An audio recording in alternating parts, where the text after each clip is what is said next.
Election commission কোন জায়গা থেকে এই আইনের বিধিবিধান বের করছে আমরা জানি না।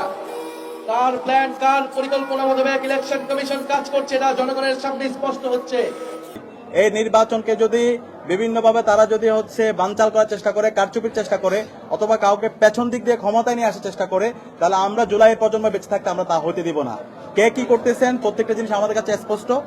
আমরা প্রত্যেকটা জিনিস ডকুমেন্টেশন করছি। যারা এই নির্বাচন এবং বাংলাদেশের গণতান্ত্রিক ধারা বন্ধ করার জন্য এবং এটাকে বিতর্কিত করার জন্য কাজ করতেছেন, তাদের সবাইকে আমরা এই বাংলাদেশে বিচার আওতায় নিয়ে আসবো।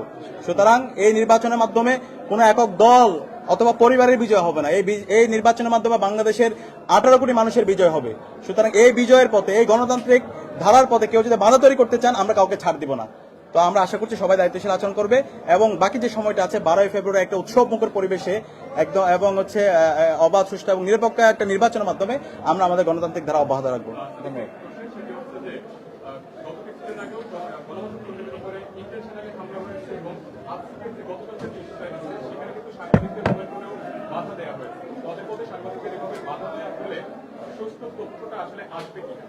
আমরা আমাদের সাংবাদিক বন্ধুদের উপর যে ন্যাক্কারজনক হামলা হয়েছে তার তীব্র নিন্দা প্রতিবাদ জানাচ্ছি।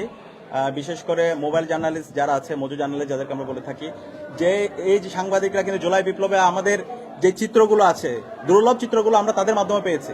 শহীদ আবু সাঈদের উপর যখন হামলা হয়েছে সেই চিত্রগুলো কিন্তু মোবাইল জার্নালিস্টরা ধারণ করেছে।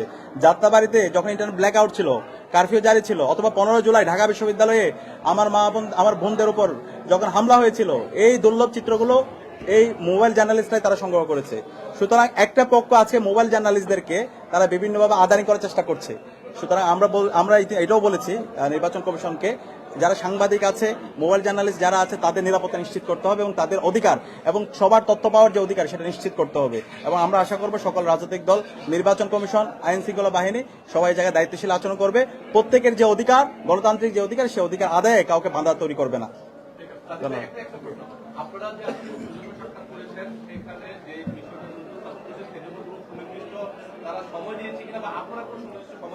না, আমরা যে দাবিগুলো নিয়ে এসেছি প্রত্যেকটা দাবি তারা শুনেছেন এবং যেটা ছিল 400 গজের মধ্যে মোবাইল ফোন নিয়ে যাওয়া যাবে না, সেটা ইতিমধ্যে তারা বাতিল করার ব্যাপারে তারা একমত হয়েছেন এবং খুব দ্রুত আপনাদেরকে প্রজ্ঞাপন দিয়ে দিবেন। এবং বাকি যে 3টা দাবি ছিল সে ব্যাপারেও তারা বিবেচনা করবেন এবং আলাপ করবেন, আমাদেরকে সার্বিকভাবে সহযোগিতা করার।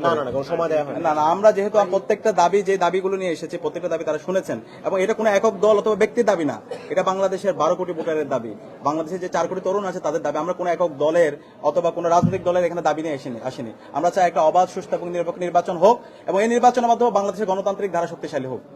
ধন্যবাদ।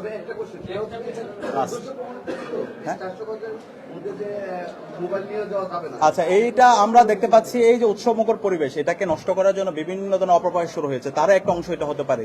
সুতরাং এই ধরনের অপপ্রয়াস যারা করছে তাদেরকে আইডেন্টিফাই করতে হবে, তাদের বিরুদ্ধে আমাদের প্রতিবাদ জারি রাখতে হবে। সবাইকে অসংখ্য ধন্যবাদ।